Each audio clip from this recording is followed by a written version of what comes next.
Hello friends, ரொம்ப டேஸ்டியாக இன்றைக்கி நம்ம குடமிளகாய் சட்னி செய்யலாம்.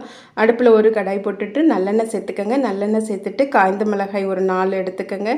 அது கூடவே இஞ்சி ஒரு துண்டு இஞ்சி எடுத்துக்கங்க. 4 பல் பூண்டு அது கூட சேர்த்துக்கங்க. வெங்காயம் 2 மீடியம் சைஸ் வெங்காயம் கட் பண்ணி வச்சுருக்கேன், அது கூட சேர்த்துக்கங்க. நீங்கள் சின்ன வெங்காயம் கூட கொஞ்சம் எடுத்துக்கங்க. இப்போ வெங்காயம் சேர்த்துட்டு ஒரு தக்காளி அது கூட சேர்த்துக்கங்க. தக்காளி சேர்த்துட்டு குடமிளகாய் ஒரு மீடியம் சைஸ் குடமிளகாய் அது கூட சேர்த்துட்டு இந்த சட்னிக்கு தேவையான உப்பு சேர்த்து இதை நல்லா வதக்கி எடுத்துக்கங்க. இது கொஞ்சம் நல்லா வதங்கினதுக்கப்புறம் இது கூட ஒரு கைப்பிடி அளவுக்கு மல்லித்தழை எடுத்துக்கங்க. மல்லித்தழை சேர்த்துட்டு அதையும் ஒரு நிமிஷம் நல்லா வதக்கிட்டு எடுத்துக்கங்க. இப்போ எல்லாம் நல்லா வதங்கி நமக்கு ரெடி ஆகிடுச்சு. இதை நல்லா ஆற வச்சுருங்க. ஆறினதுக்கப்புறம் மிக்ஸி ஜாரில் போட்டு இதை அரைச்சிட்டு எடுத்துக்கங்க.